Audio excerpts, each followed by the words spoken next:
Hello, good morning from the beautiful San Francisco Bay Area. We are live. We are looking at plays. Glad to see everybody here joining us. I am super excited for today's show, our final show of the 2022 season. Appreciate everybody joining this morning. I hope everybody is well physically after being beaten up by a tremendous crush of games during this week. Here in the beautiful San Francisco Bay Area, we are certainly, there is an abundance of games. Many officials, I worked some tournament games last night with officials who were working 4 games on that day. I worked 2. A veritable crush of games. Let me know what in the chat, what you've got going on this week, etc. And we'll all wonder what's going on with my hair this morning. Awesome. We've got coffee in hand. Ready for a great show. For live stream viewers, we will have the plays in the show, and then we will have additional plays after the fact. Probably move pretty quickly through the main show plays, and then some Greg plays. Some plays from my a recent game or two that I've done that I've screwed things up. Sure. If there's a play to be screwed up, I have done it or I'm currently about to do it. So we are looking at all the things today. Dave Craig is in the house from Minnesota, eh?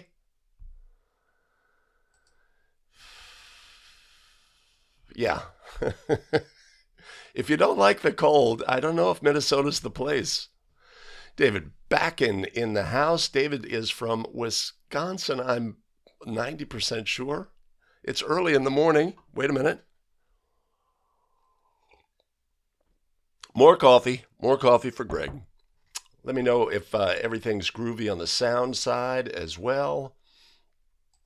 Randy Wilson from Chicagoland with the key sentiment. Hit that like button right now. Let's do it. Let's all do it. Can I do it? No, I don't have the stream up, right? Helps amplify the stream and gets it in front of more basketball officials. Joseph from Humboldt. Humboldt's excellent. You guys had an earthquake recently? Is that it? Did I hear that? Chris Janish from Sioux Falls. Chris, I have questions about that sequence of plays you sent me with the delay of game warning and stuff like that. Yeah, just the sequence. All the plays are great, but it's a sequence. We will not be looking at those plays today. Once I get an understanding of that sequence, I'll sort of put it together as a series, maybe in a bonus play for live streamers next week. Rick is jumping in from Helena. You guys all sound like you're in cold confines. I am currently in the beautiful San Francisco Bay Area, rainy, but currently 57 degrees at 7:10 in the morning. Warm morning for us. Wow. That's a swing. Negative 34 last week. That's like actual temperature, negative 34, or feels like, or wind chill. That is brisk. As we were flying back from South Carolina, I'm looking at the stats about the flight and the temperature outside, when we take off, the outside temperature, and then it's going down. And as we climb, it's going down and down. I think it got to negative 70, that I recall. Good morning, Jason Hayes from Washington, Missouri. All right, 60s. Excellent. My good one, keeping it all at a very steady state. Negative 9. Negative 9. You got games tonight at negative 9? Gene Boglin brings up a Massachusetts incident where a referee was punched by a player. That's not a good thing. Certainly that is, when those events happen, they get a lot of publicity. Is it a common occurrence where there's violence by players against officials, violence by fans against officials? right? We see a lot of those incidents amplified during the off season, sort of in the AAU circuit, where there's less game administration, the professionalism maybe of the coaches and the teams is less. The level of the officials may be more rec ball in those situations, not necessarily, but I would say this is not a common occurrence. This is not a common occurrence. Doesn't mean it can't happen. You think you're in charge of everything. You got your game under control. Somebody comes out of the stands, does something, right? That can always happen at any time, but not a common occurrence, Gene, fortunately.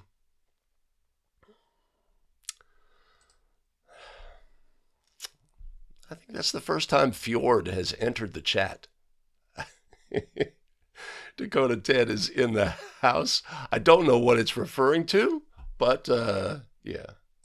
Jacob Gherkin from Southern Indiana in the house. We got the Midwest. The Midwest is happening. Where's our Florida crew? The Berg is in the house. The Berg. And Leitner in the chat. Al Kennedy, what is up with you? Hope all is well. Sean from Louisiana. Lead official, crew chief for some Christmas break games. Awesome. That is a great role to be in, helping lead your crew.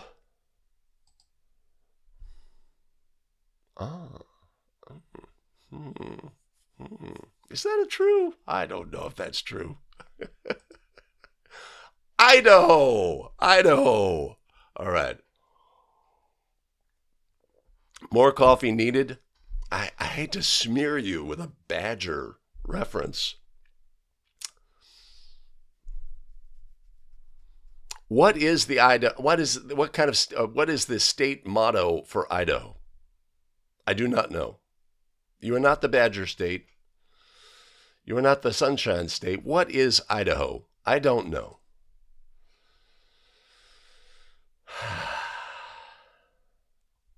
What am I missing in the chat? I am not seeing Jason Hay. Was there something earlier that I didn't get? I don't know what we're referring to there.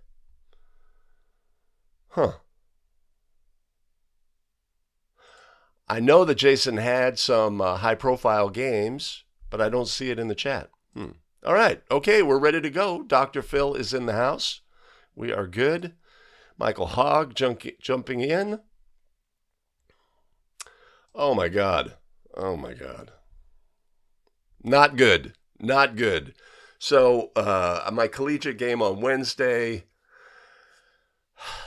table crew, unprepared for the role, did not have command of the equipment. We were delayed. Our game was delayed probably 10 to 15 minutes, just getting the basics functioning for the crew. We start the game. There are shot clock problems, an extremely rough first 5 minutes of the 10-minute period on the women's collegiate side. It was tough. It was a tough go. And then last night, I was at a high school game, and the scorer for the visitors was at that game, and she said she offered her condolences for what we had to go through. It was tough going all the way around, and the level of play was not great. One team was better than the other, but did not play that way, and they both played down. Thanks for bringing it up, Michael. Thank you. I had already forgotten, and now the scab has been pulled. Ay. Chuck I didn't say Ratcliffe. Chuck is in the house. Worked 2 games, holiday tournament. We like the holiday tournaments. I have 2 games tonight. That tournament that I worked in Oakland, I'm going back for the finals and the consolation game with a great partner, Michael Williams, former guest host on 5 Play Friday. Looking forward to that. Not looking forward to the attention to detail that the host tournament hosts pay to the officials, but maybe they've the biggest room in the world is the room for improvement. Maybe they will display that improvement in this today.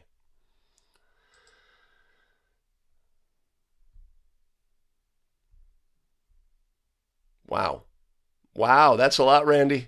3 games on Monday, 3 games on Tuesday, 3 games on Wednesday, 3 games on Thursday, and only 2 games today. That is what we would refer to as a full schedule. That's a lot of games. I hope you are holding up well. I hope you are taking care of your body. Do something nice. Go to see a massage therapist or something as a reward. Excellent. Well, if you have a video, wait a minute. Yeah, can't find it. abetterofficial.com/submit. Plays? Without my lower third, I'm lost. I have no idea. Ay. 6.4 is legit. I hope. I didn't realize it was that strong. That is, yeah. Kamali Rowan in the house. Good to see you.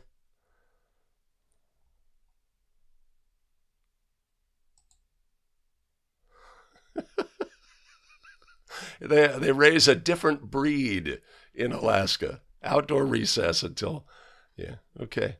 Well, I'm sure everybody has the appropriate gear. I know we were in downtown Charleston, and it was very brisk, and some people were underdressed. Obviously, visitors, as the locals were not going to allow that to happen. But boy, that was a little bit of a bite in the air.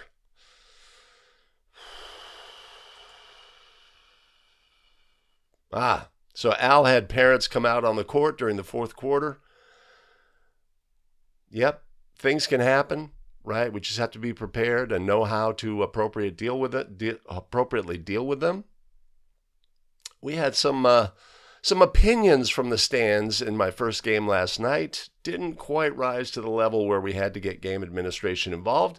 Did game administration impress me with their preparation to deal with those kind of things? No, they did not. Everybody's got a job to do. The potato state. No, that's not a thing. The gem state. Perfect.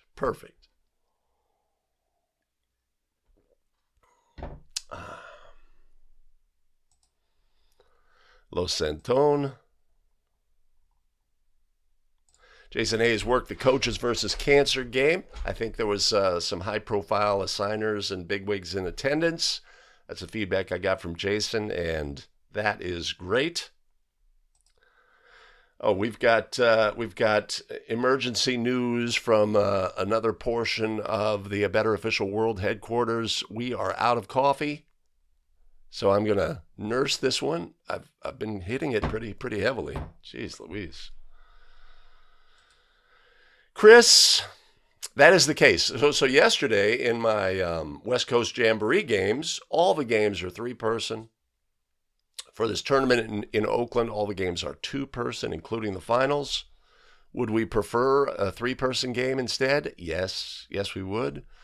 But we know we have a great partner, and we will do what we got to do.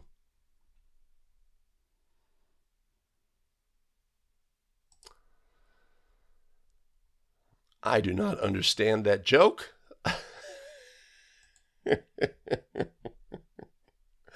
Yeah, if you've got something, I heard something about the potato. Yeah, interesting. Michael, that is just the way it is.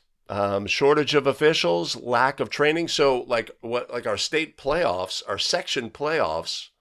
The feedback from the assigner is there are just not enough qualified officials at 3-person, right? Which is obviously an extension of not having 3-person games throughout the season. So until the finals, the section playoffs are only two-person.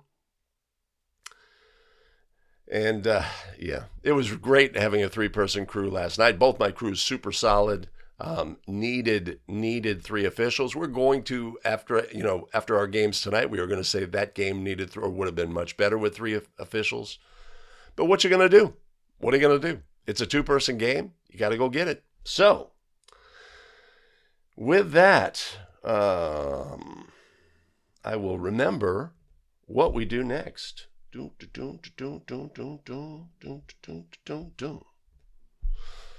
Okay, let's start the show. I'm going to remember some things. I had a pregame meeting with my tech team. It went very well. Everybody's doing a great job so far. The sound is great. Video quality is great.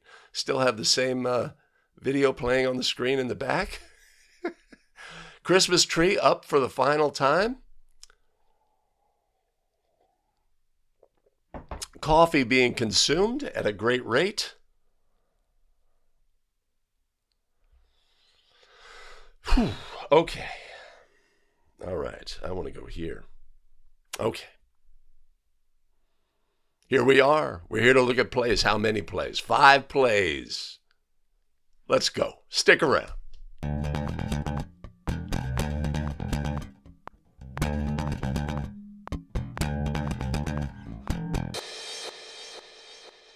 Greetings, welcome back to 5 Play Friday, the show where we analyze game video and look at all the things. Let's get started today with our You Make the Call play. Play number 1, make your ruling in the comments below. Let's take a look at play number 1.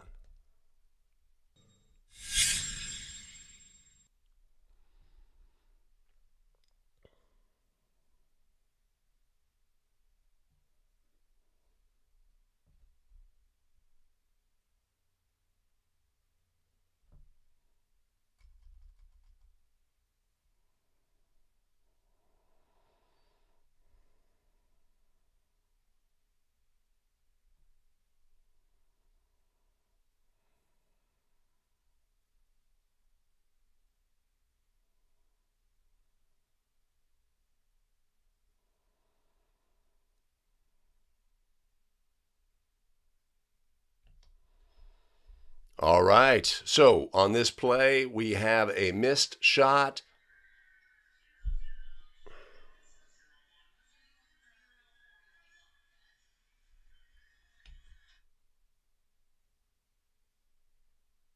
All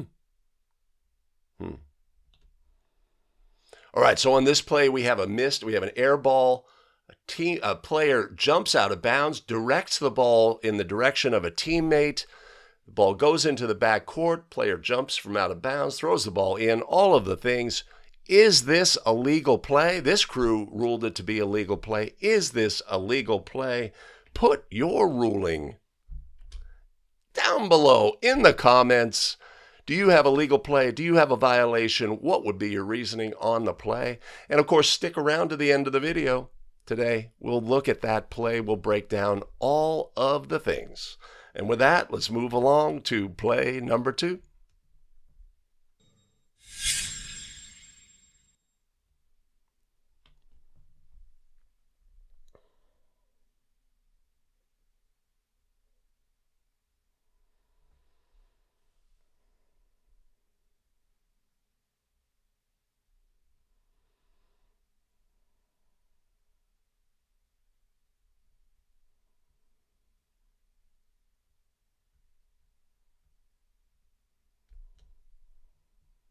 All right, we've got a player up on the ring.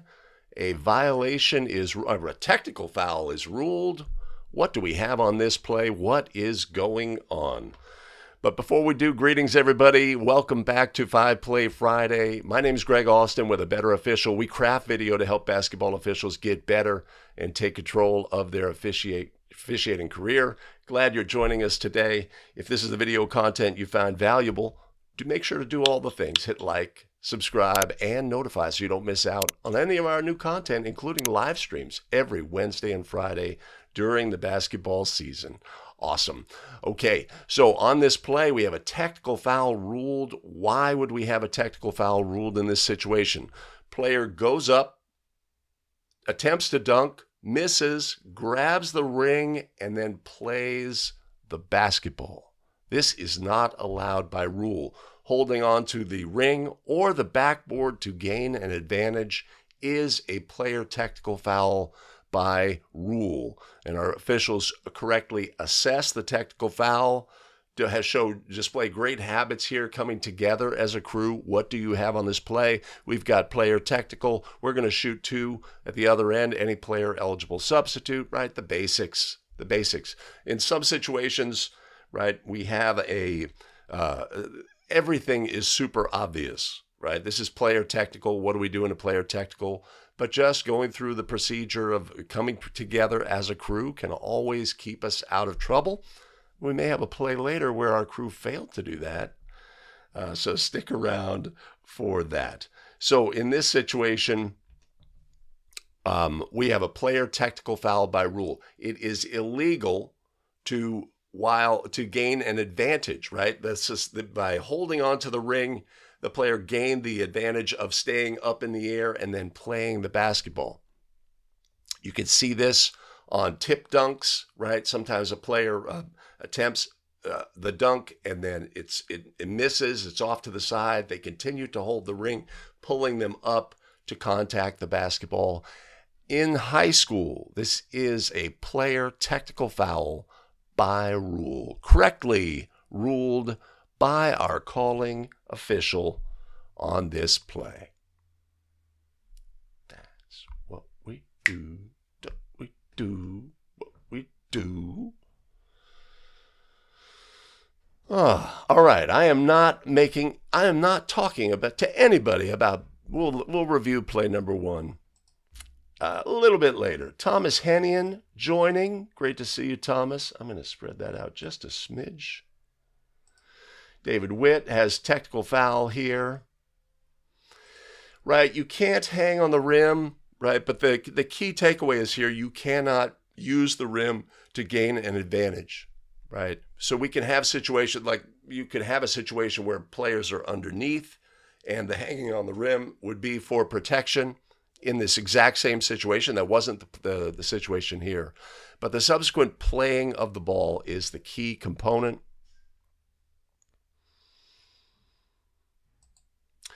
Dr. Phil says, rather that didn't come from the lead on this play, right? Let me do some things here. My tech team has me set up with a pedal so I can pause the video, right? So at this point, we have the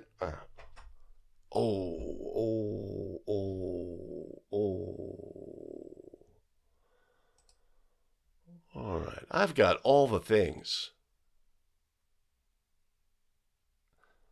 I'm going to go here, right? So the act of holding the ring to keep, to stay suspended in the air and then contacting the basketball is a violation, right? We've got the center with eyes on that. We've got the trail with eyes on that, but we note that our trail is drifting on this play. Anytime, you know what? It would probably be better for me to use the screen tools when I have the play on the screen. Yeah, I figured that out on my own. So playing the ball while holding the ring here is the offending action on this. Call comes from the lead, but we'd love to see this call come from the center, come from the trail rather. Let's see what goes on here. Right, our trail is drifting. Anytime that happens, we're super unlikely to put a whistle on a play just because but we do have the center with a hand.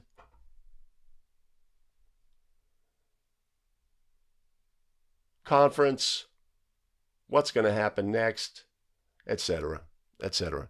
Yeah, plays, violations on the basket, goaltending, etc. We don't want those calls to come from lead by default.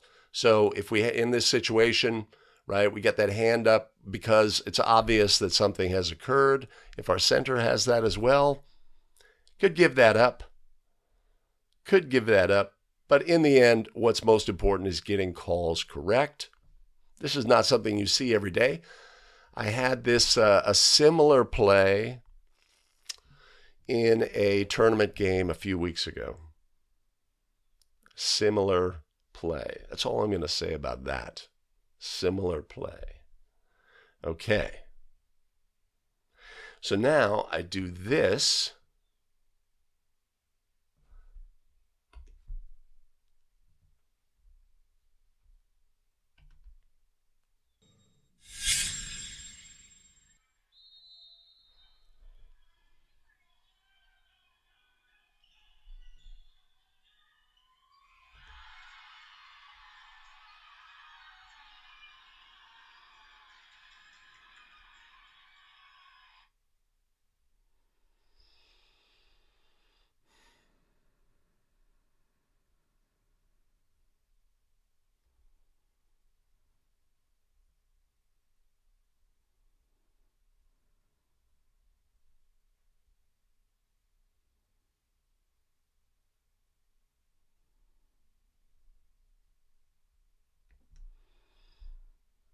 All right, the rare .2 on the clock, tipped into the basket, ruled a legal play. What do you have on this play, right? So we know all of the things related to .3 or less. In an instance where there's more than .3 on the clock in high school, a player can catch and release a try by rule, but if the clock is at .3 or less, that is not allowed, and the only option a team would have to score would be to tap the ball into the basket, right? A tap being the batting of a ball towards the goal in an attempt to score, and that's what we have on this play. Apparently, many things led up to this situation, including technical fouls on both teams. So subsequent to a technical foul here, or right after a technical foul, we have a division line throw-in.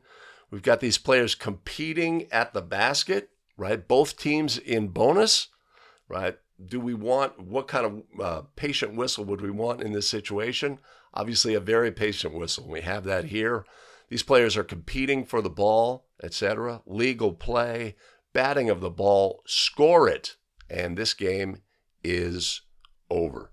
So, a great example of a .2 or less scenario officiated successfully and correctly on this play. I'm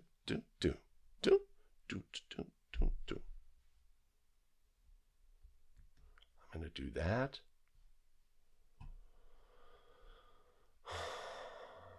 Where's my, oh.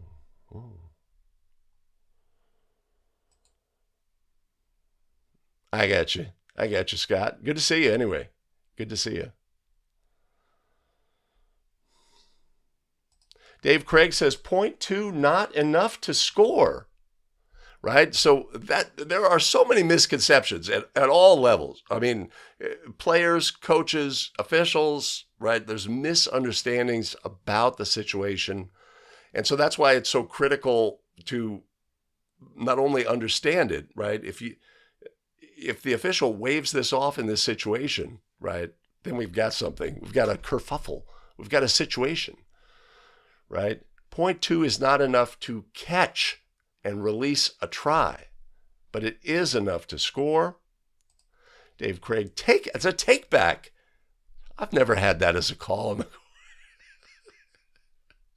Put a ruling on him. Wait a minute. Take back. Ay. That was an inadvertent whistle on Dave's part. Nice. Only a tap. Huh. Yeah, so there's So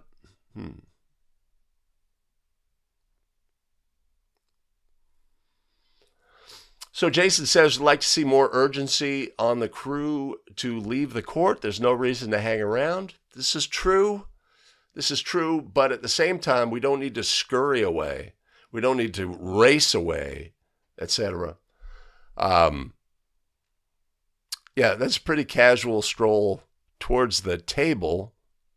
I guess we would just want to confirm we are scoring that goal. This game is over, something like that. But oftentimes the game will, with the game, in the absence of our intrusion, the game will know this game is over. Everybody knows. There's nobody in the gym thinking, oh, wait a minute, this game's not over. So it's just great to see in this instance. Okay. Hold on.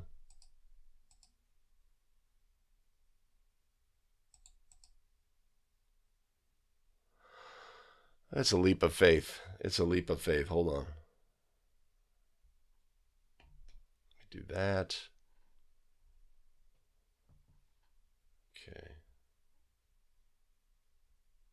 Okay. This is a leap of faith. Yeah. So it's great to see in the wild, right? An actual tap for goal with 0.2 or less, successfully executed, properly adjudicated on the court, when we need to be ready to when these plays occur, right? So prior to the ball being inbounded here, our crew probably in some fashion communicates, right? This was after a technical foul. What is going to be allowed here in this situation? If the player catches the ball, we know by rule they cannot release a try, but the catch, of course, does not cause the game to be over.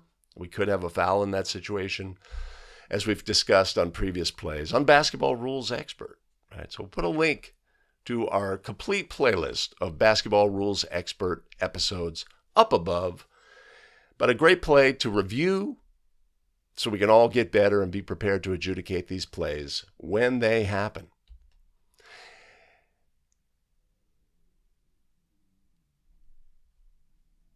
Hey, we've got a tremendous group of show supporters. Let's check who's up on the show supporter big board today. Chuck Kazulis, David Peterson, Peter Blum, Darren Hansen, and Les O'Connor Jr. Much appreciated and much love. You want to support the show? There's always a link down in the show notes below, and I'm going to put one up above. Why didn't that work?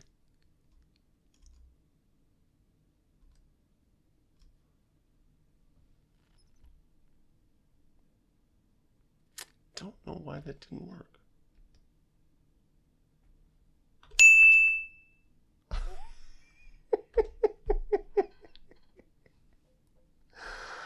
All right, let's take a look.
All right, so we have on this play a team control foul, right?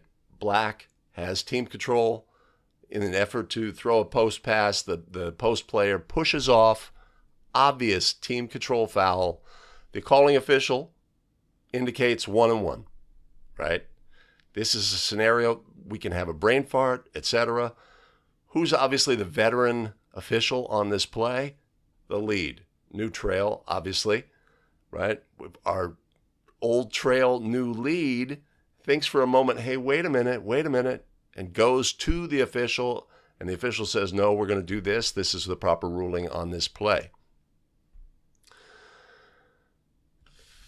So this is a great situation to review. I recently posted a 5 minutes on officiating. I'll put the link right here, where we talk about you have to listen to your voice, their voice that's saying we are going to adjudicate this play wrong. And we have to know that, right? And we have to be able to go to an official who in this instance is obviously the senior official on the crew and express our concerns and fight for the right ruling if we know that our crew is about to go down the wrong road on a play such as this. So this is the incorrect ruling. We can never shoot free throws by a foul by the, no, that would be an incorrect statement. A team control foul will never result in free throws, right? Also, when we have this situation occur, we need to report, right? We have a push as our ruling, but we have to report that this is a team control foul, identifying those when they occur in the game, even before we get to a bonus situation, is critical as well. So we have a mistake being made by the crew. Our center offers no information. They're on board. This is 1-1. We need to be better than that, right? But I'd say for our trail official who says, wait a minute, this is wrong, right, and reacts to it and says, hey, wait a minute, are we doing the right thing? And they are quickly talked off by the calling official on the play. Two things, right? As the official who has concerns, we're going to screw this play up. Here are my concerns. Reacting to that is a positive thing. You have to do that. You have to fight for it. I know this is incorrect. Team control foul.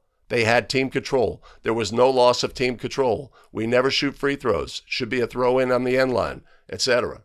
Right? But the other part of the equation is this. You are the veteran official, and your young official comes to you and says, wait a minute, we're doing this wrong. We have to be receptive to that. We have to listen, right? To communicate, listen. This person is saying, hey, I was just in the rules book last night, etc.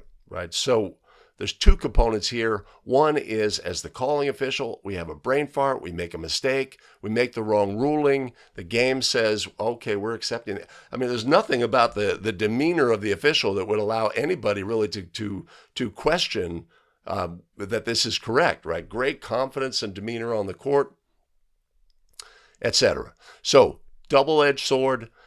If you have concerns, fight for the right ruling in the game. If you are the calling official and somebody comes to you with those concerns, listen, and maybe you can save yourself from making a mistake in the game, which happened here on this play. Da, da, da, da, da, da. We screwed it up. We screwed it up badly.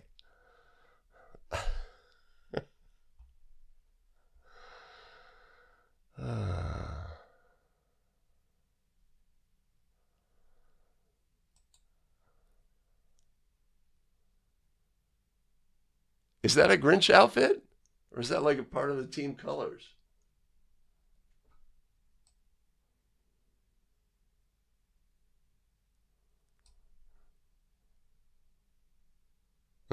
Okay. Oh. Yep. Team control foul, no free throws, obviously.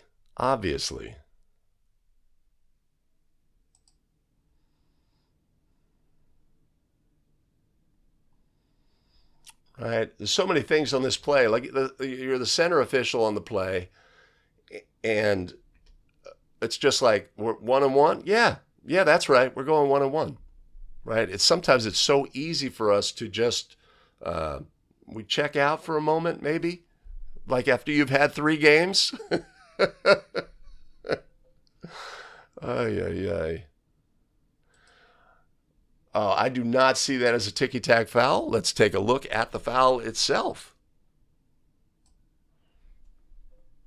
How are we going to do that, right? We got great position.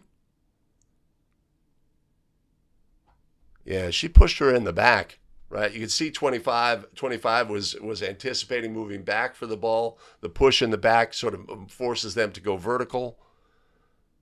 I have no issue with the call itself. Yeah. Oh.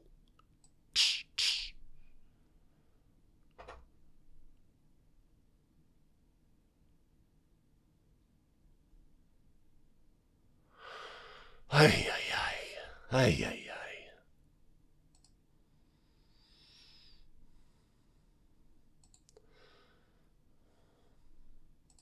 Yeah, Dave. The separation was there. Even if the separation is only to keep that player in the same spot as they're anticipating moving back.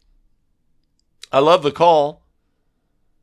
I love the demeanor, right? We're going down the wrong path. And then our young official says, okay, oh, wait a minute.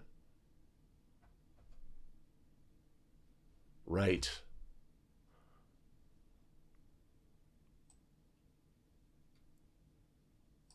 Our young official, they react. They say, hey, here's the situation. And the other official just talks to them, no, we're right. This is what we're going to do, etc. That's what we assume occurs on this play. Sometimes you have to be like Tiananmen Square, where you have the sole protester standing in front of the tank. Sometimes you just have to say, we're not going anywhere until we get this play right. When you know you are right, and the problem is you're the young official or you're the off official, etc., and you're 95% sure you're right. And you've got that 5% that's just gnawing at you. It's gnawing at you. I'm not 100%, but I know we're doing the wrong thing. But I'm not, am I doubting myself, etc.? So those things happen. I'm going to turn that off. Yeah, okay.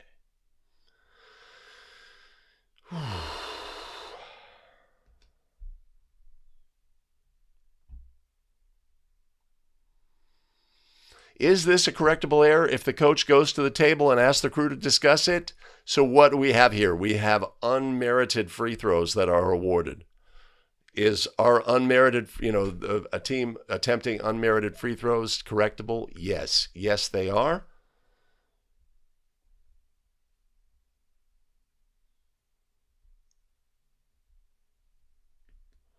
So is this a correctable error situation? If the coach, the offended coach here, goes to the table and says, hey, sound the horn. I want this reviewed as a correctable error situation. We come together as a crew, etc. Yes, this is correctable. I made a recent basketball rules episode on correctable errors. I will put a link above, and we can check that out as well. Definitely correctable. It would be correctable up until before the ball became live a second time, after the throw-in, after the free throws on this play.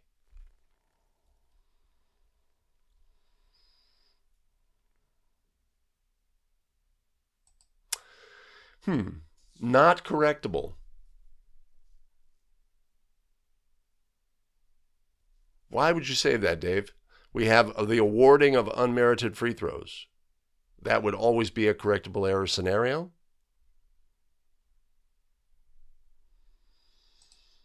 Dave, I agree with you 100%. Especially you've got that young official, let's say, and you're the veteran official, and you're cruising along, and you're in control of this game, and everything's groovy, and you make a ruling, and your young official comes to you, right?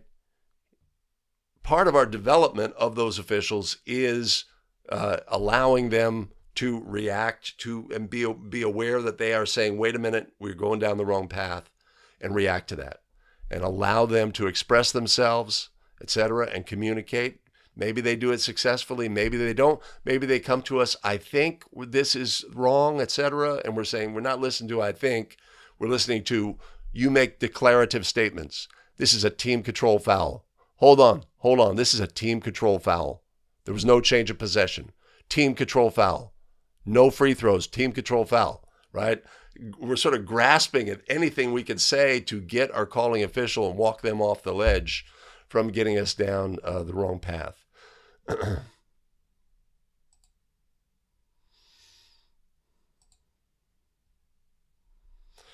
Yeah, Rockin'. So this is the key component in the equation. Of course, they know what's right, and I'm just the young official. I don't know, right? If they say it goes like this, then I'm going to just accept that.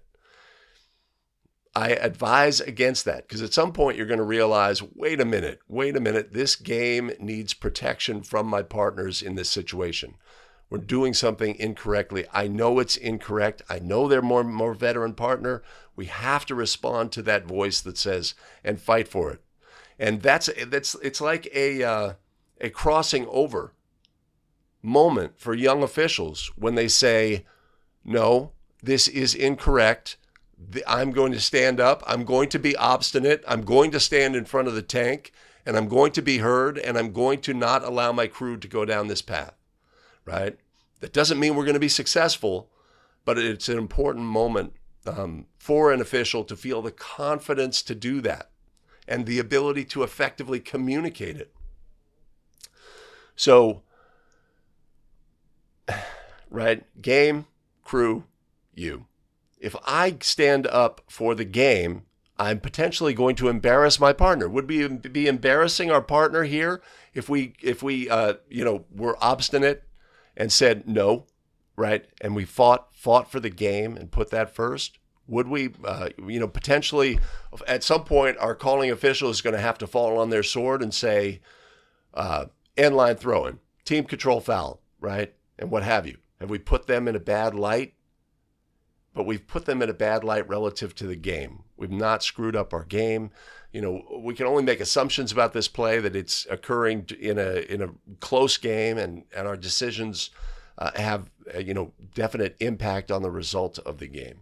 But just think of it, I would say, Rockin', I would say think of it as will be a coming of age, a moment for you as a young official when you don't allow that deferential, feeling to override your understanding of the rule, and you fight for the game, right? And you should look forward to that, because that's a moment when it's just like, hey, I'm getting the hang of this. I can do this, etc.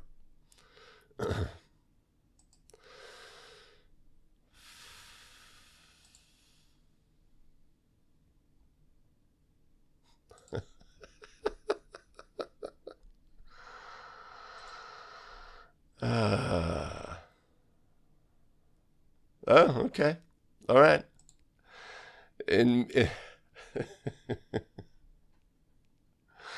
Well, my reading on the play was that the defensive player was going to move towards where the ball was going, and was prevented from moving by the push in the back.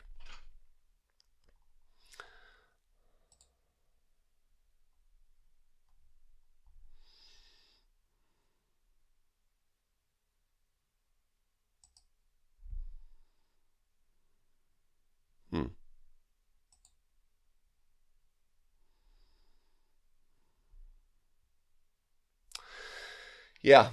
Yep. It's tough. It's tough if you go up against an official who will not listen to you, or will not yield to doing the correct thing, even if they realize it, because it would be personally embarrassing to them. This is the worst case scenario. No, we're going to administer this 1-on-1, etc. Maybe you get back to the locker room. I realize what you said, but I didn't want to embarrass the crew and by looking bad or whatever, right? Or even worse, like after the fact, never come to me and question my ruling on the court, right? This is terrible for the game. Not saying that's what happened here. Can it potentially happen? Absolutely.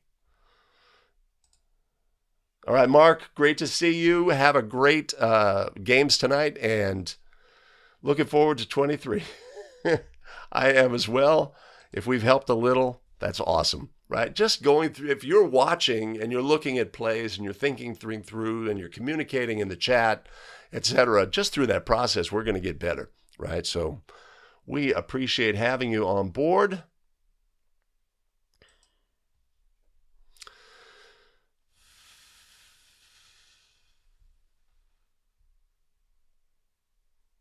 All right.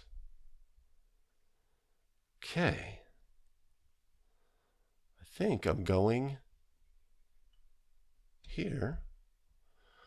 I'm doing pretty good. In terms of the show construction. My tech team has given me detailed instructions about the flow of the show, and I'm trying to execute because they are very tough on me in post-game show breakdowns. Jeez, that's a lot of pages, man. Come on.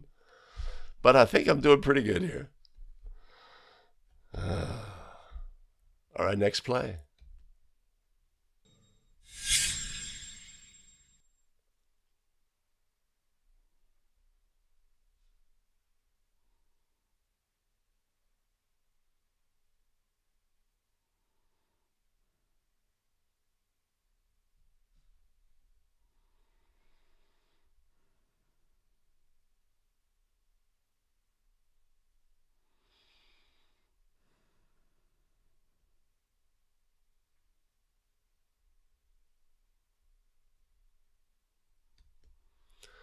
All right. During a throw-in, a team gets confused, throws the ball into their own goal basket. It's scored. There's general confusion on the floor. Opponents, seizing the opportunity, grab the ball, throw the ball in, and score a goal. How do we properly adjudicate this play? So this is into a team's own or the opponent's basket, rather. Opponent's basket. The other team, sort of recognizing the opportunity, picks up the ball, throws it in, scores another goal into that basket. How do we adjudicate this play properly? This is not something you see every day. This is something you may see at lower levels. You'd be surprised to see this in a varsity game, but that doesn't mean it can't happen. Players get confused. Sometimes they have just substituted into the game. They don't have their head in the game, and this happens. How do we adjudicate this play properly, right? So there is guidance in case play in this situation. And there's also a practical way to handle a team scoring a goal for their opponent inadvertently by becoming confused. In this instance, if there is simply confusion on the court, players become disoriented by this. I've seen this play happen where a team scores a goal in the wrong basket and the entire game flips. Players are certainly flexible, right? When the game says we're going this way and they scored a goal, then we think we're going the other way, right? I've seen situations where the white team would take the ball out of bounds here, pass it in, and go down in the other direction, right? It's happened right in front of me. The players are very versatile and malleable, and it's easy for people's perception, especially if it's early in the game, to get disoriented very quickly. But in this instance, if the opposing team, intentionally takes the action of passing the ball in and scoring in this situation, this is a technical foul by rule, and we would cancel the goal. So if we deem that white has an intentional act here of passing the ball in and scoring into their basket, which they're not allowed to do in this situation, that is a team technical by rule. Cancel the goal and administer the technical foul. Now, for practical purposes, when you recognize a team has scored the ball into their opponent's basket inadvertently, right? My recommendation is to, everybody's confused, everybody's stunned in the moment. Potentially you are as well. But in this instance, after the goal is scored by black inadvertently or in a confused fashion, black ball, black ball, black ball. And if necessary, stop the game and allow everybody to get oriented correctly in this situation. So this play submitted by Mike Connors. If you want to submit a play to 5 Play Friday, I'll put a link down below and we can get your play on 5 Play Friday as well. That was a good play. A little cut off in the beginning. So in this moment right here, everybody's confused. Everybody in the gym is confused, right? You can see our center official, arms out, etc. The teams take action.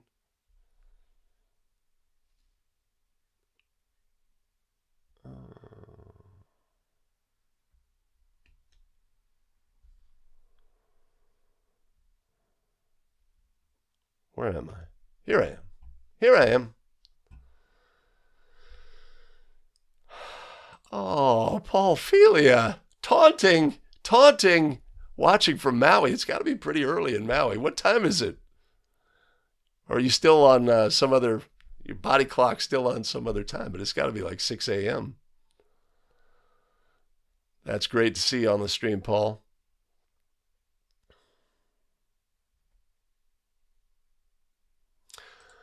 The tech team is well compensated. There are no bonuses, no extra belly rubs, back scratches, maybe a little. All right. Talk me into it.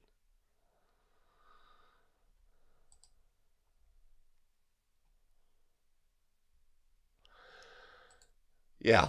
Okay. That's another technique as well. We could blow our whistle, right? Reset the game. Just recognize what it does to the game when this occurs.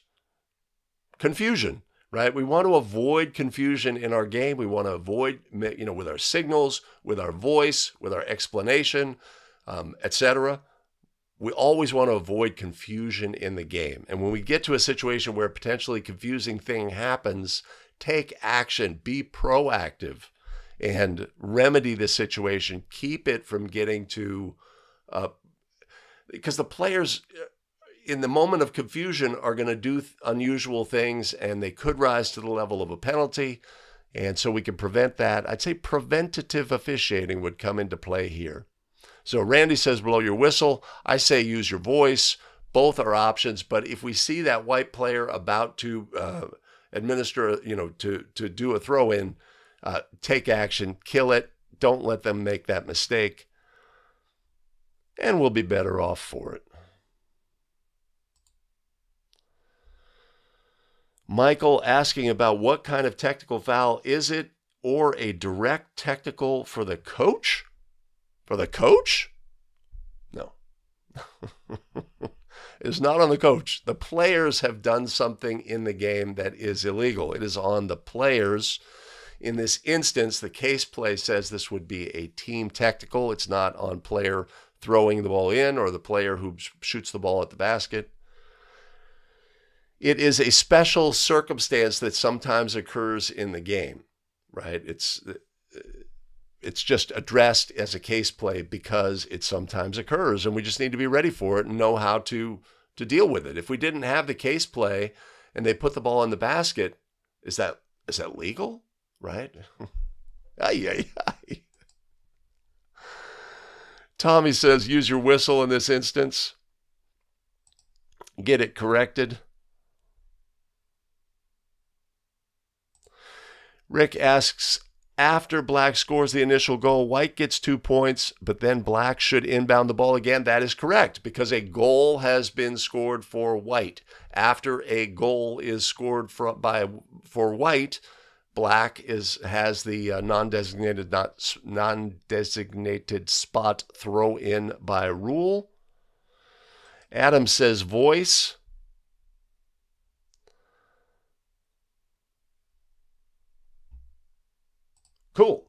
Cool. All right.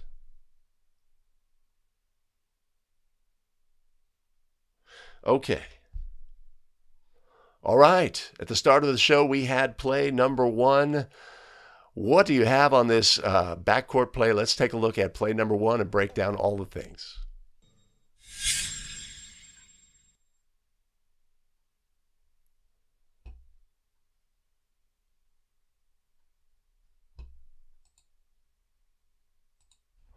That is not play number 1.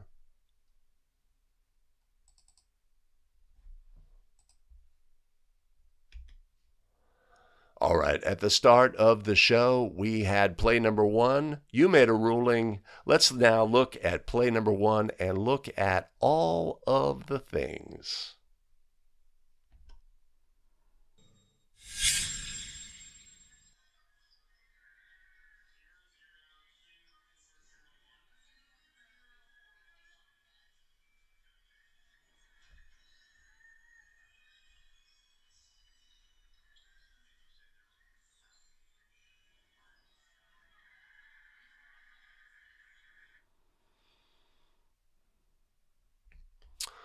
All right, 3-point try for goal. Player leaps, directs the ball in the direction of a teammate. It goes over their head. That teammate jumps from inbounds, catches the ball, throws it to a teammate. Right, so we have the juxtaposition here of 2 actions by players going out of bounds. One, a player bats the ball in the direction of a teammate, intentionally directing the ball towards a teammate. Right? And this, of course, this occurs after a try for goal by that team. Right? So understanding all of the things, the components. We have a try for goal. Is there team control by white in this situation? No. Does the batting of the ball here establish team control? Are they the last to touch in the front court? And then here, the first to touch in the back court? Is this a legal play by rule or is this illegal? Those are the things we need to do. This could be a high processing play anytime a try is released, etc. So even though a player intentionally bats the ball in the direction of a teammate, what establishes team control on the court after the release of the try? We have to have player control, right? You could say this player made a controlled directional tap of the ball or bat of the ball. It was an intentional act. But what by rule establishes player control on the court? In order to have team control, we have to have player control. What by rule establishes it? It's so simple. Holding or dribbling the ball. Holding or dribbling the ball. Does our player jumping out of bounds here hold the ball? Or do they bat the ball? They did it on purpose. It was towards their teammate, right? But then we get the juxtaposition later on the same play. This player jumps from inbounds, grabs the ball, is holding the ball, right? And that's the moment that we've established team control. So if we had that same action by the original player on the end line, it would establish team control in that moment. The toss to the backcourt would result in a backcourt violation. But in this instance, the correct ruling of no call, legal play, was made by our crew on this play.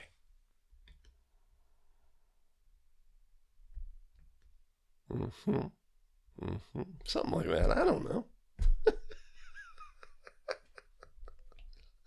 I don't know all this stuff.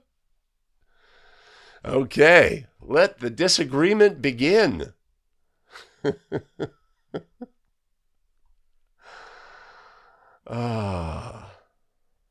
Let's see. Where are we? Dave Craig says no team control. Kamali Rowan agrees. And Dave Witt agrees.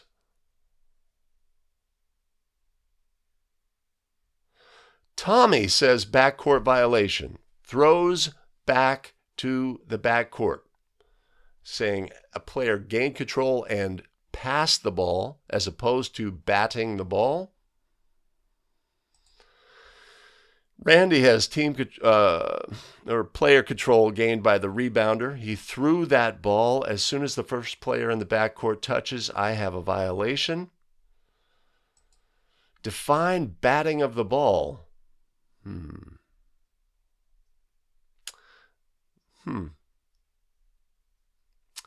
Okay.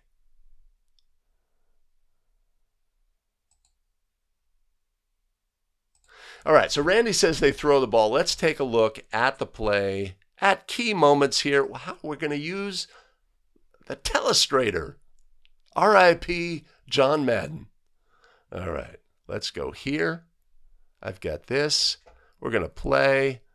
So watch the action of our player here, right? Is our action one of striking the basketball? That's sort of the key question here.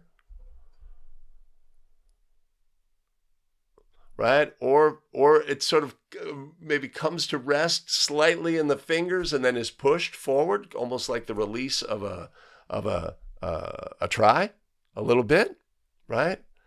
Does the ball come to rest in the hand, right, which would end a dribble? That we would deem that to be a player holding the ball.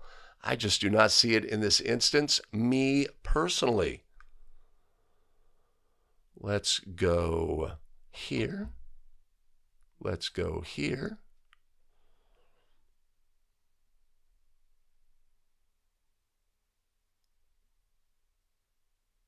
He is not holding the ball. There's no way. There's no way he's not holding the ball. Let's go back to our point two play, right? Where the ball is thrown towards the basket, point two on the clock, and they took this action. Would we say that player caught the ball? I don't see it. Randy, you could make that judgment. It is a judgment, right? In the end. Randy's standing tall. I don't think it comes to rest. I just don't think it comes to rest. Let's take a look. No, he flexes his arm and then extends it forward. All right, we're arm wrestling over this.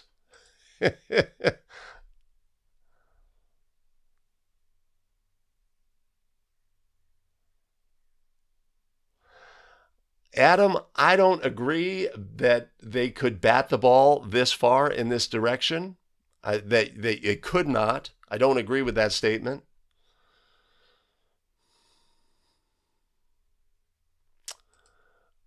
Dave, that would be an incorrect statement. For a player to have control, a player can be holding the ball in midair and release the ball, because we have it later in the backcourt. That's exactly what the player does, right?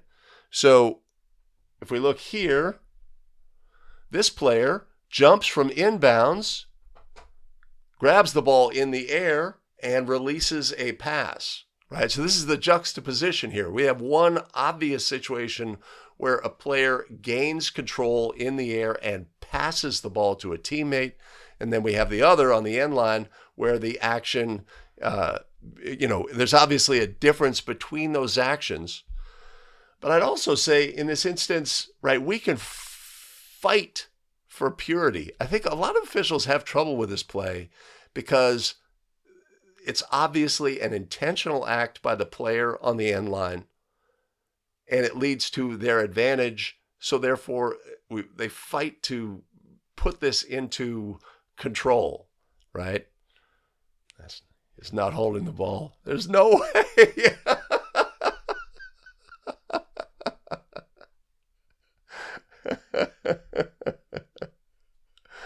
Oh, that's a good play. That's a good play to argue about. But in the end, in our judgment, the correct ruling was made. This is a legal play by rule. And with that, I would say we are out of time. What's that? What? A bonus play? Oh, okay. No.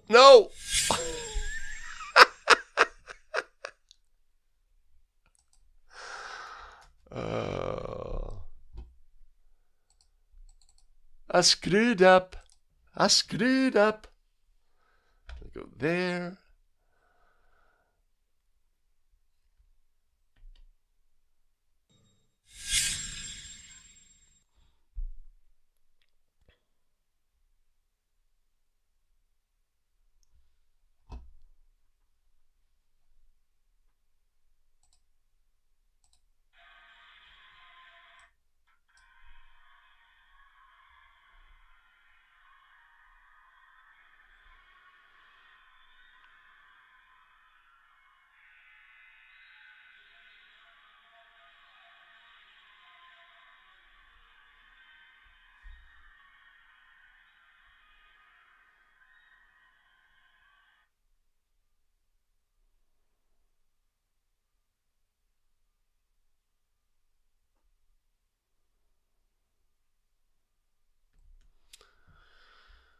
All right, Bedlam.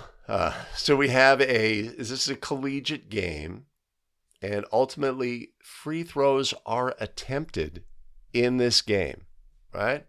We're going to see that we see these situations occurring in collegiate games. How does it relate to the high school level? But what we have is after the final horn has sounded, an unsporting act by a player, the officials assess a player technical foul. Or would it be a bench technical?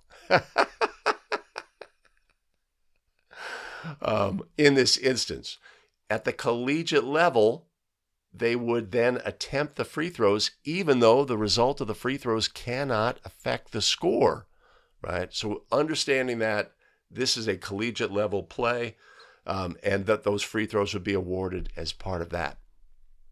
The high school level, can we assess a technical foul in this situation? The game has ended, even though the free throws that would result would not affect the outcome of the game. We are assessing a technical foul on the player for shoving the ball into their opponent's midsection. Certainly think that our crew in this instance, there'd probably been tensions in the game. They were antennas were up in this situation, but we certainly are allowed by rule at the high school level to assess a technical foul in this situation if we deem that to be the case.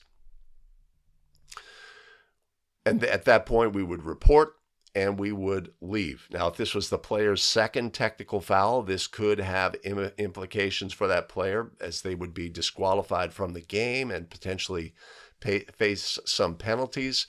But this is perfectly legal and allowed by rule for officials to do. Normally, at the end of the game, we are exiting. We're going to have to have egregious behavior in order to assess a technical foul. But the other thing to remember is when we see these plays at the collegiate level and they end up attempting the free throws, why is that the case? Why is that the case? Have to understand that legalized sports betting is a thing, and at the collegiate level, this is certainly the case for women's games, and so it's important that they attempt the merited free throws in this situation. That's the caveat on collegiate plays. But this is not something you see every day. But at the same time, the officials recognizing that an unsporting action has occurred and they penalize accordingly. That is not something we see every day.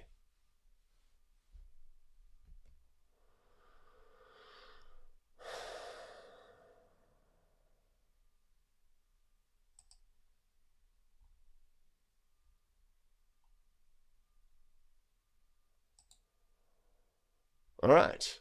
Okay. Bonus play extravaganza is in effect. I go here. I go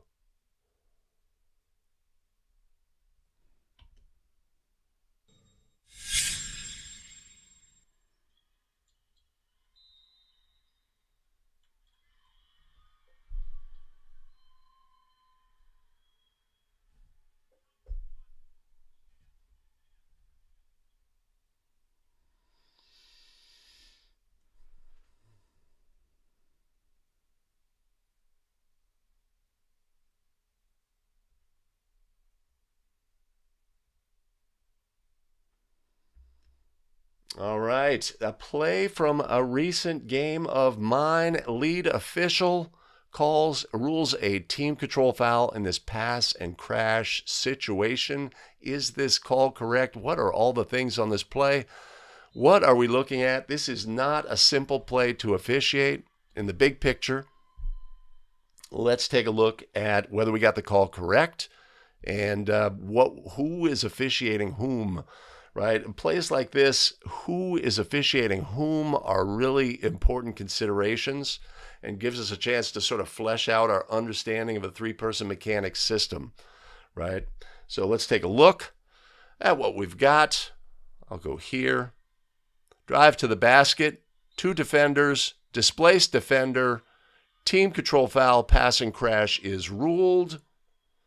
Players on the floor, they are hurt. She was down a long time. I thought she may have injured her wrist on this play. coach is beckoned onto the court. Okay, so let's go back to here, and we'll analyze all of the things. Who is the trail officiating on this play, right? This is a great exercise to go through and just to consider who is officiating whom, right? There's an on-ball matchup here. Trail has this defender right here. Secondary defender right here. Who is going to officiate that defender? Is the center going to officiate that defender? Is the trail going to then pick up that defender? Or is the lead going to officiate that defender? Right? These are the things that we're looking at. I don't understand why I can't get rid of this thing. Hold on.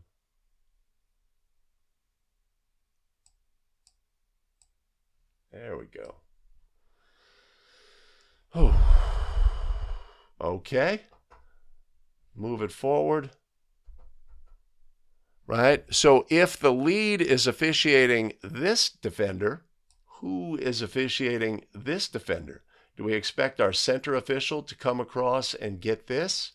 At the collegiate level, we have a restricted area, so we'd want our center official here to have feet on this defender, but it's really challenging to come across and get that.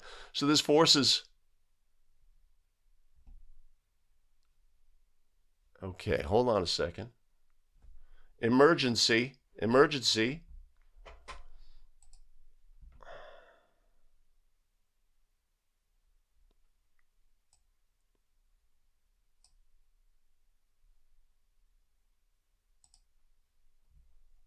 Okay.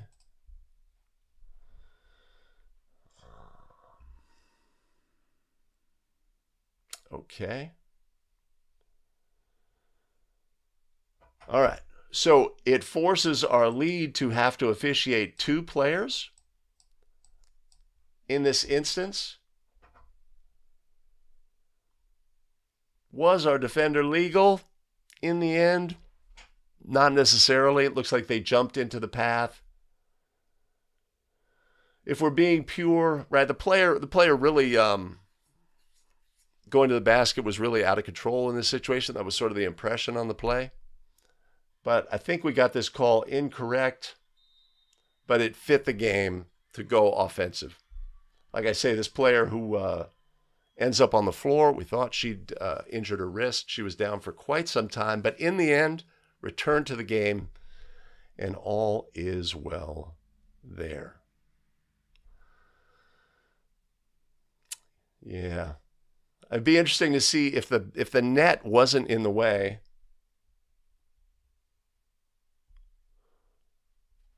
Go there.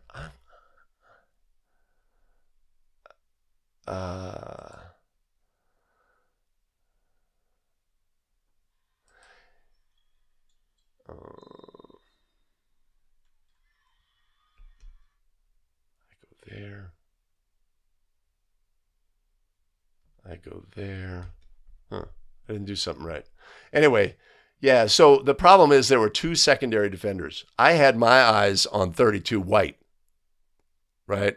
And the other player sort of appears in the path, and that's why there's a momentary pause. Wait a minute, that player got knocked down. We're going the other way. Dave says, has call correct? Well, so, I mean, if we're being pure, let's take a look at our defender on the play. Do they go from point A to point B? The fact that they fall in the direction of the calling official. These are the things I'm looking at on this play. And again, we're being pure, right? So we see White 10, right? Establishes a legal position, right? She's legal. But the player doesn't go through her in that spot. She sort of jumps in the air towards the calling official, and the player the player driving to the basket goes to the inside of her, causing the defender to be knocked towards the calling official.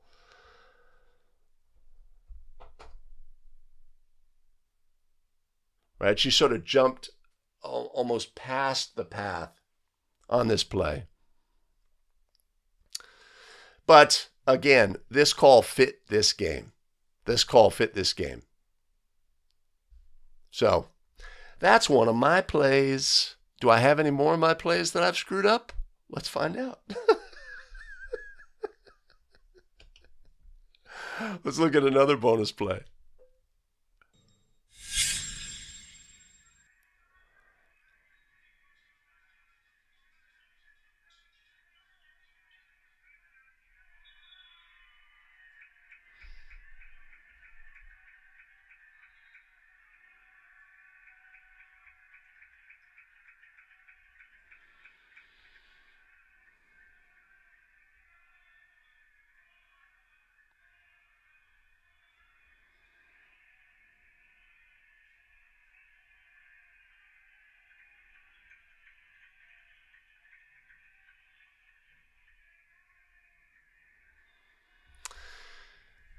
Wait a minute.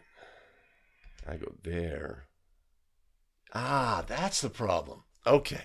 Right. So this is a foul is ruled. Does this rise to the level of intentional? Hard foul is ruled.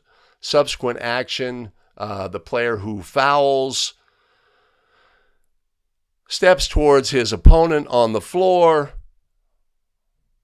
offers him holiday greetings in an aggressive fashion. He's restrained by a teammate. Does that count?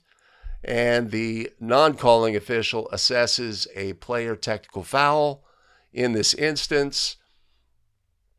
Let's look at all of the things on this play. First of all, should this be upgraded to an intentional foul by rule? Right? If we look at the actions of our offending player, they certainly come in an aggressive fashion. There is certainly heavy contact on the play, but what are the components of that contact? Let's see.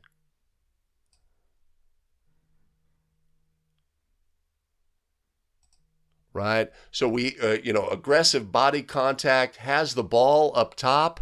There's no wind up and follow through. There's no arm action towards the head or contact. It is a hard foul.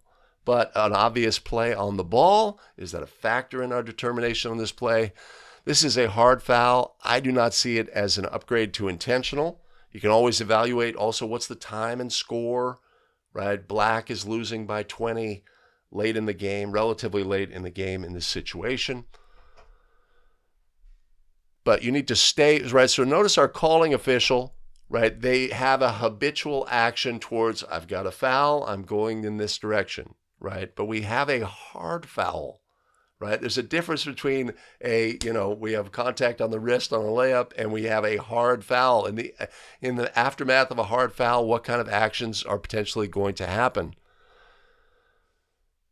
Right? This is unsporting action. This is taunting. Right? But if our calling official is unaware of this occurrence, right? So if we look at our habits and fundamentals on the play, we've got a player technical assessed, our crew's in good position, right? We are around the players. Our non-involved official, the new lead, has a great view of players and any subsequent action on the play. Calling official on the technical stays with our upset player, right? Stays with them to see that there's nothing retaliatory that happens after the fact, right? That player's direct. You see white 15 sort of goes in the direction of him, right? But he's talking to his coach. We just want to be aware of those interactions. We don't want to see any chuck or anything in that instance, right? Calling a player official who calls the technical foul, directing players to their benches. Let's sort this out. Let's talk it through. But our white players don't get that message and they go. We have a player step to the free throw line. Number 2, he was not the fouled player, right? And the whole interaction, to me, what I'd rather see happen here is for our calling official on the foul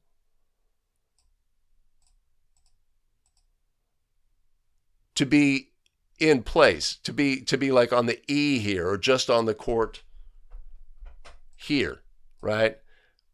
Official makes the call. Their natural movement is in this direction, but I want them to pause here so our interaction can be more here, etc. But when we end up drifting away towards the table, right, we sort of lose track with what's going on in the game. In the end, these technical foul free throws were attempted before the foul for the contact on the play. And I think if we trace back the actions of the officials, holy cow. If we trace back the actions of the officials, we could see what led to the problem occurring. And that's when we analyze our game video. When we analyze our game video, these are the things, the breadcrumbs, the habits and fundamentals, the mistakes potentially we make in our positioning, the way that we move, the habitual actions that can be super successful 95% of the time, but in key moments, in key situations, lead to our demise, right? If we can identify those first of all, and then improve upon them, we are better off for it. So in this instance, both officials report their fouls, right? We have a foul on the contact for the drive. We've got a player technical. We would administer the free throws in the appropriate order. The offended player would attempt their free throws for the foul, and then any player or eligible substitute would attempt the technical. So kind of screwed that up in the end. Okay, all right, do this, hold on.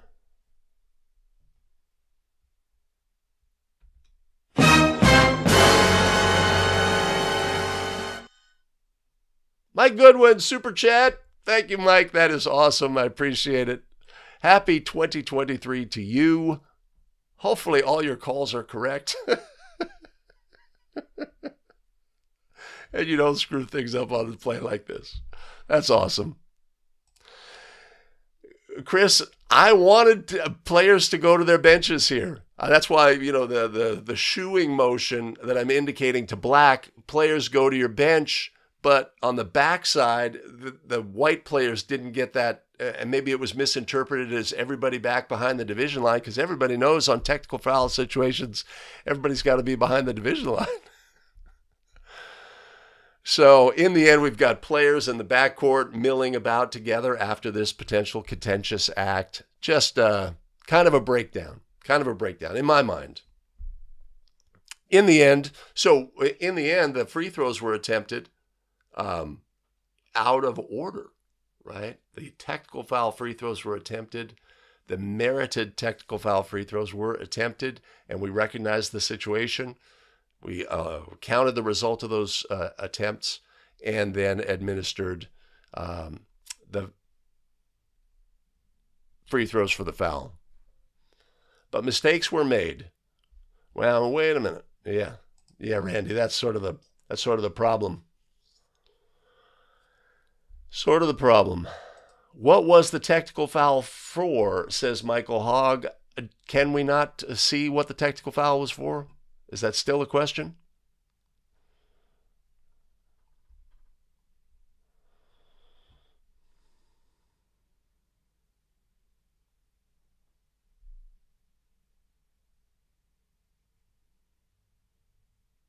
And this is a just business foul. If a player after some event, and we have a player on the floor, and we've got a player, demonstratively communicating with their voice or with actions, this is a technical foul by rule, and needs to be addressed. And so often, right, we talk ourselves out of it. Oh, it's just the heat of the moment, etc. But you also have to recognize the game situation. 20-point lead, 5 minutes remaining. We know who's going to win this game, right? White is going to win this game. What are we looking for? We're looking for frustration from the opponents, etc. Any signs of frustration, identifying those. And again, we've got this play, right? So you see the player in white, the white player rather, the teammate of the player who has assessed the technical foul, you see how they grab them at a moment because, oh, okay, wait a minute, we're crossing a line here, right? They recognize that. And we absolutely have to penalize that, and it's just business. It's just business. Just business. This just in from Hawaii. Paul Felia. Oh. Hold on. Awesome. Thanks, Paul. Much appreciated and much love. That's awesome. That's awesome. The tech team gets kibble tonight. Awesome. I hope you're having a great time in Maui. Excellent. Excellent. Yes, taunting from Maui. That's not taunting. I guess that's a flex. That's a flex. I'm on the beach watching in Hawaii. Awesome. Okay. What else did I screw up in this game? Let's take a look.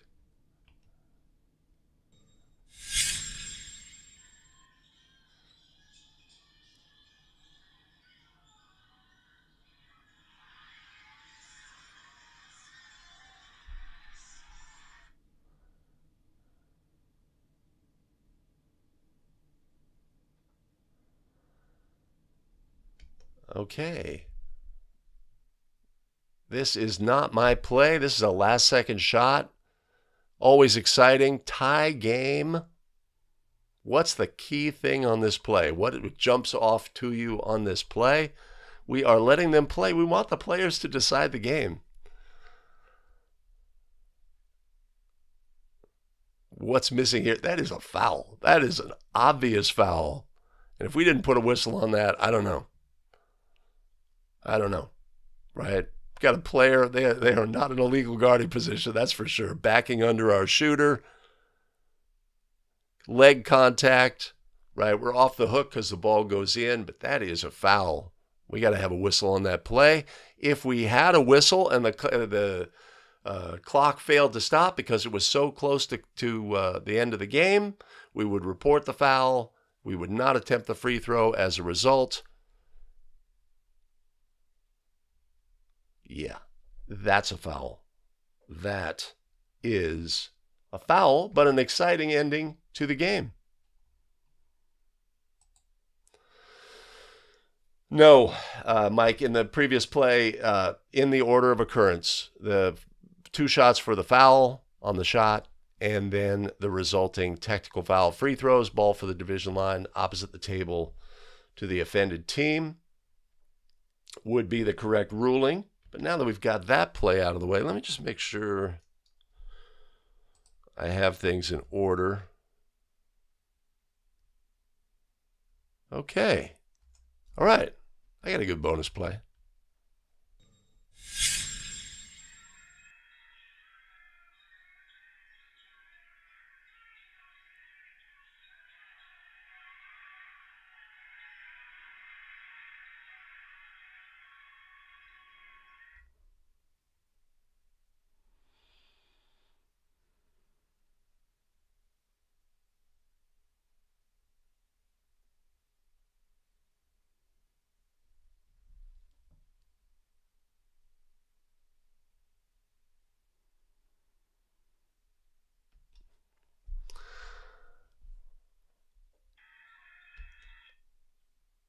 All right. So I told my partners on this game I had the team in black prior to this. I'd actually had them 2 times. I said white or black number 4 is our player of interest. They are a charge taker. They are an energy player, right? They make things happen for their team, etc. This play sort of explodes in front of me as C. Didn't anticipate that. Was this legal? Legal action by this defender? Obviously, the slide and roll, is this legal, etc. These are the things we're thinking on this play. So if we review...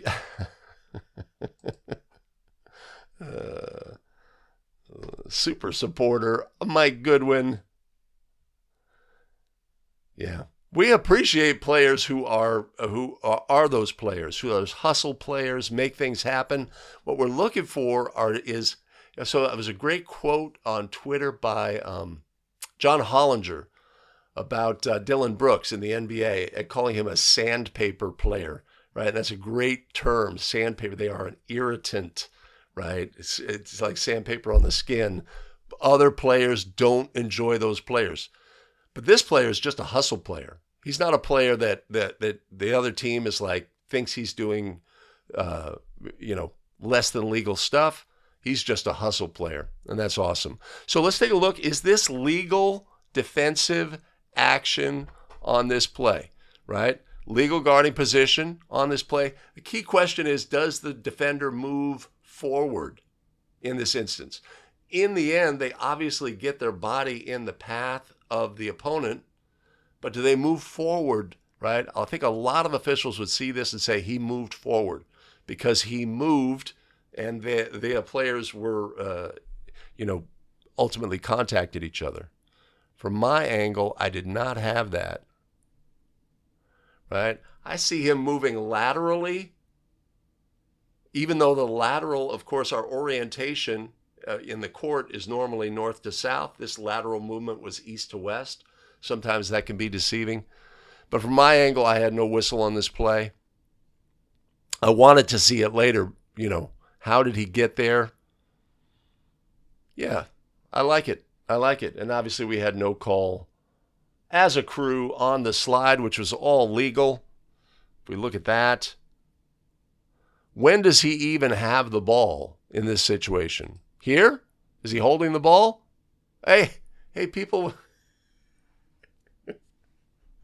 Randy, is he holding the ball?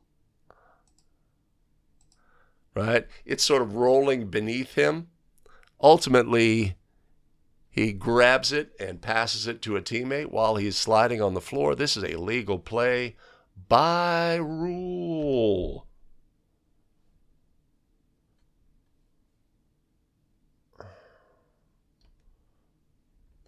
How did I get back there? All right.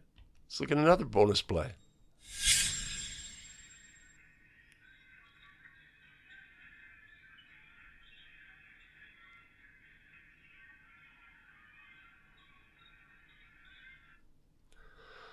Why did I clip this play? Right? This player, obviously the action when they go to the floor, they are not holding the basketball, so this is a legal play. But how did they get to the floor?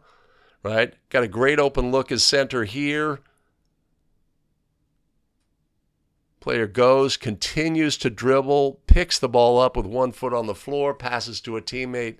This is all legal, but how did they get to the floor? Right? We cannot see from the video.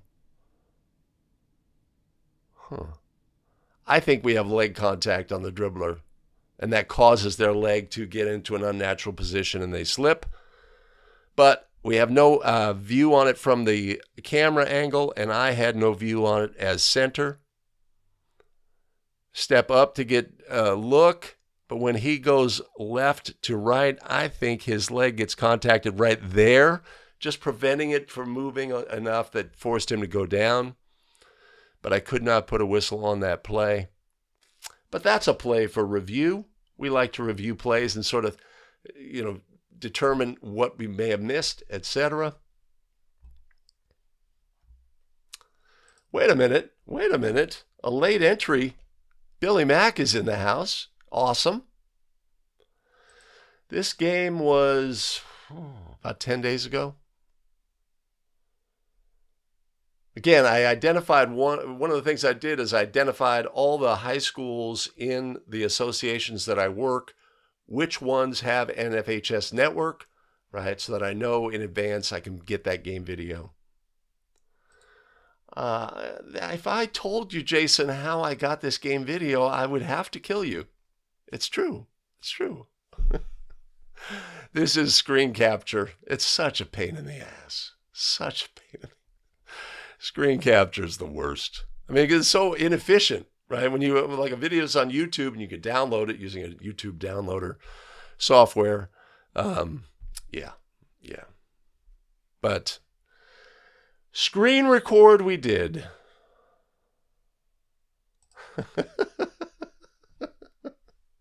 All right, another play.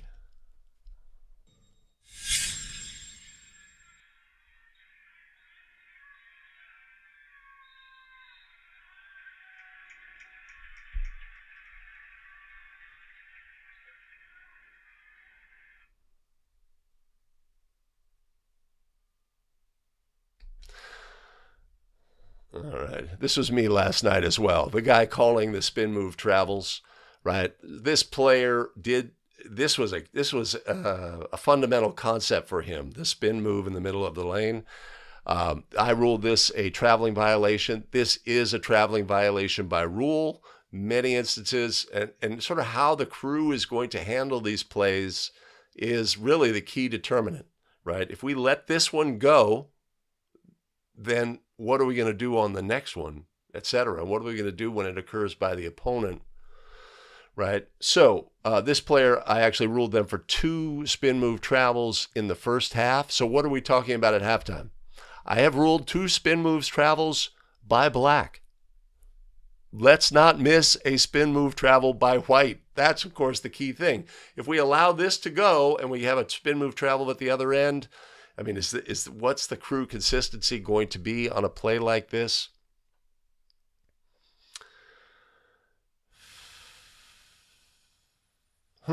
Interesting. So I ruled that.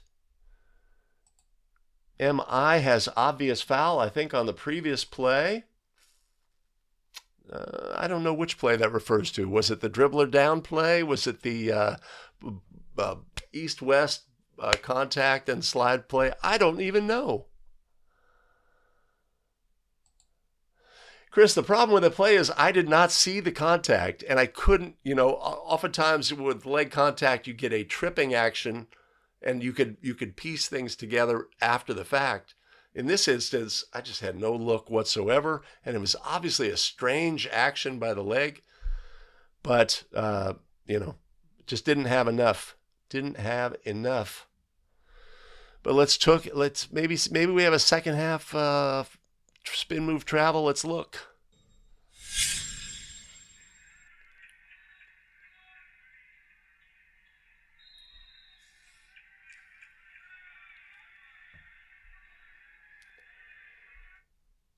Right, and that's sort of the thing. That's really the key is we have to have consistency on plays like this, right? And we cannot miss the opponent taking the same action, right? The offended coach on the spin move travels that I called and one that my partner called in the first half, it's like, those are legal moves, right? Frustration that they're being called.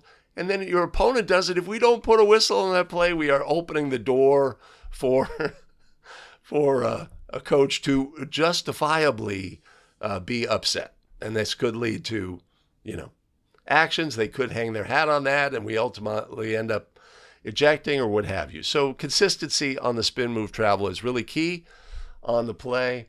So I was not going to let this go. And again, at halftime, I had told my crew, we cannot miss a spin move travel on white, right? Just because it has become a thing in the game. That's what I had on that. Easy peasy. Let's see what else I have. What plays have I screwed up?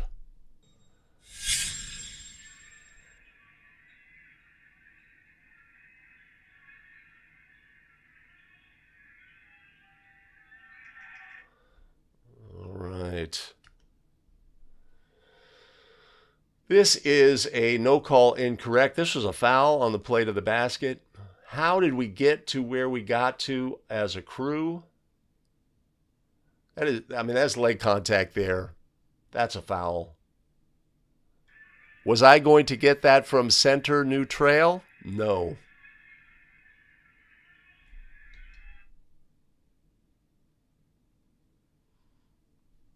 Right, so we analyze our game video.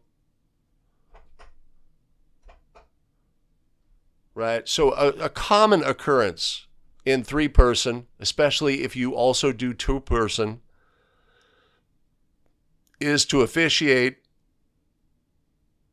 from here, right? Let's take a look.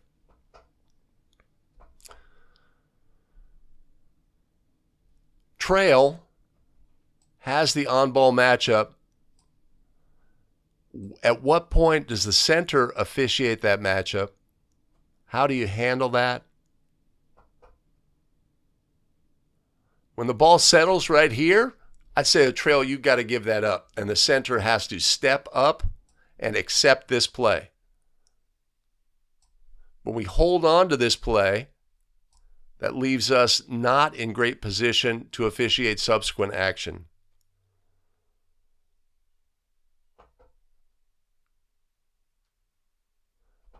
Right, so our center was stepping up, and had a visible count on this play. That's the other thing. How are we communicating as a crew? We're communicating with our body language. We're communicating with our signals, right? So ultimately, that was the case, as we would expect on that play, that at this point, right, from here to here, this is the trails play. This is the trails play. Trails play. Trails play. Pick up the ball. Centers play. Centers play, right? Step up with the body, communicate, this is my play, etc. Cue the trail official, hey, officiate something else. Officiate this matchup, step down, what do we expect, a rotation. All of these things are occurring, right? This is the way the system is designed to work. Right? The ball goes to the corner. This is now the center. What we see through our matchup here, we pick up the fact that this is a rotation.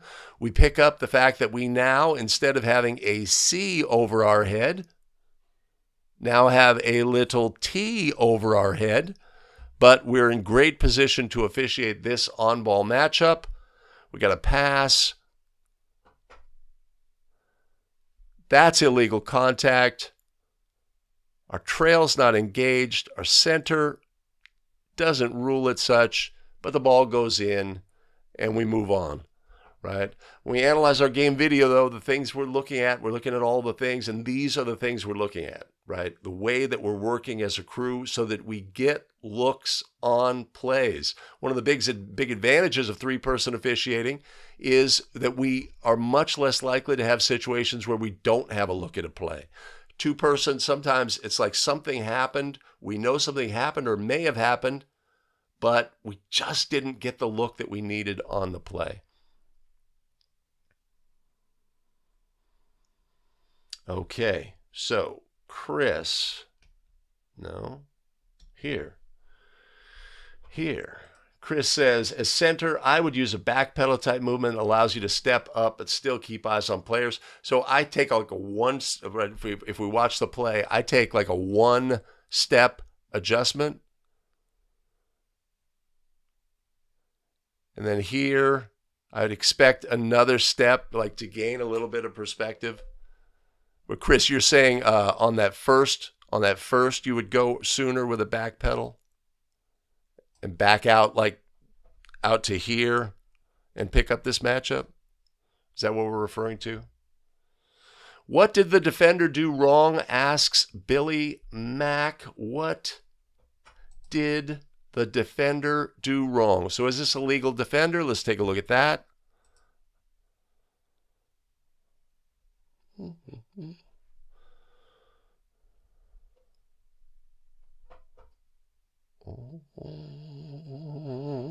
Well, we see that left knee, right? They momentarily adjusted their feet, extended their knee into the path of our offensive player.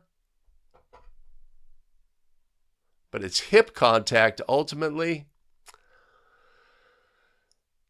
I would say they moved into the path of that player.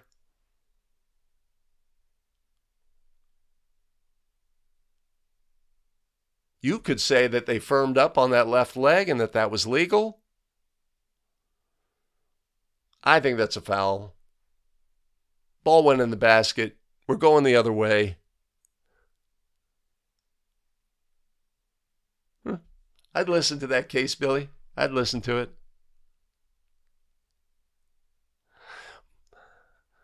Mike Goodwin said, says the fan direct. Yeah, our student section. We love student sections. We love it.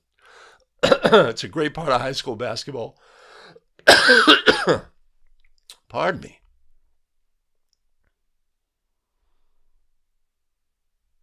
Right. So let's again, what are we looking at? We're looking at all of the things. Let's analyze our lead coming across on this play, right? They're aware, maybe ball watching here, but what are they looking at when the ball went to the corner, right? They basically disconnected from their primary coverage area. Something I was doing all last night. Absolutely, I realized I was not picking up this defender until, sort of the last second. And again, these are the things we're looking at. What am I looking at in each position, even on plays that just nothing is happening? Because it's all about habits and fundamentals. In the end, do I have another bonus play? I must have screwed something up. Hold on. Oh, how about some unapproved high school mechanics?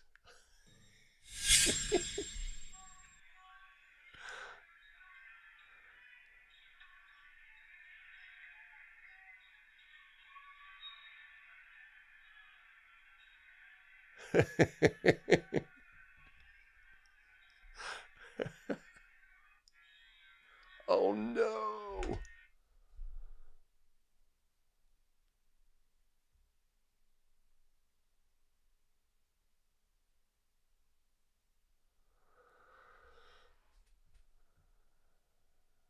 All right, well, this has a few things to look at. We've got players from the bench helping players up. What? Oh, let's take a look. I see. Again, it's our hustling number 4. I have a pull down on this play. Non-approved mechanics. Rebounding action. Right, player's arm is pinched. Attempts to dribble. Didn't travel on the play, or did he? Let's take a look. Right, we got this rebounding action. These players are competing. He releases the ball and pulled down. Call correct. There's never any doubt. Didn't screw that up. Billy Mack was not calling that previous foul. Yeah, the camera angle on that previous play wasn't the best, but it's obvious that the center was not in the picture and accepting from the video. All right, Randy, you got only 2 today. I hope you are feeling well at the end of it. Enjoy a great weekend and New Year's Day activity. Maybe there's some football on the agenda. Glad to see you. Appreciate you joining. And with that, we'll move to one additional bonus play.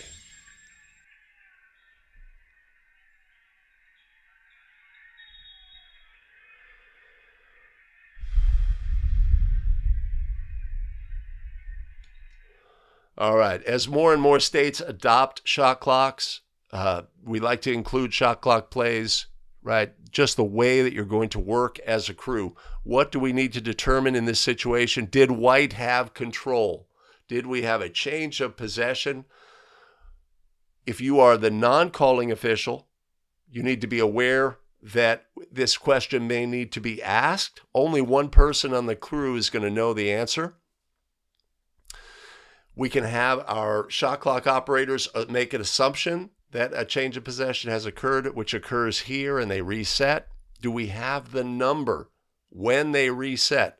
Well, I think when a lot of newer schools are going to implement systems, they're going to have recall in the system, which is just a fantastic feature. That way we don't have to know the number on a reset in most instances. But that's not common in the systems that are currently in place.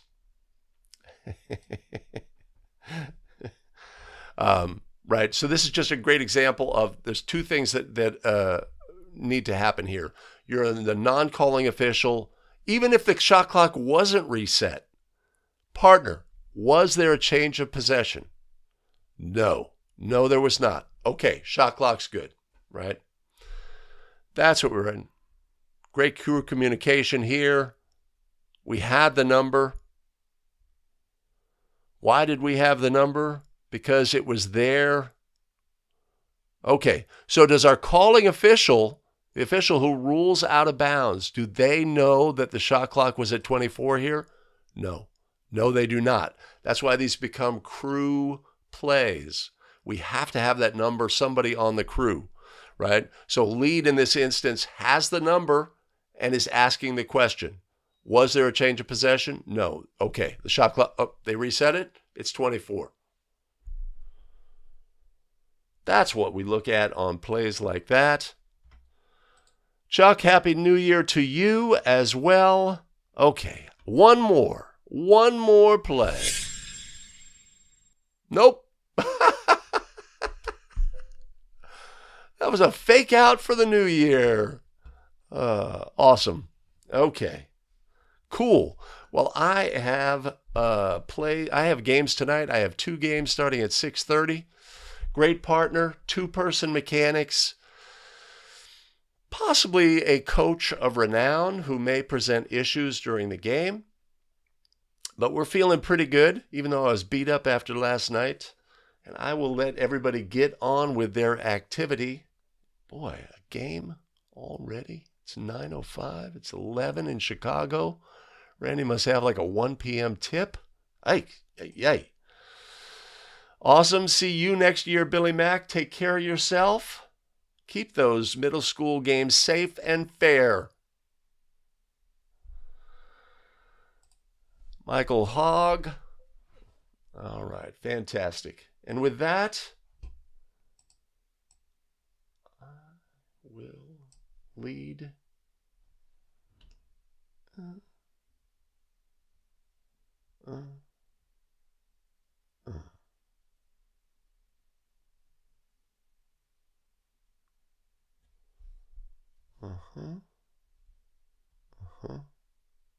Yeah, I think we're out of here. Make it a great one. Analyze that game video, and let's all get better together. I will see everybody next year. Take care.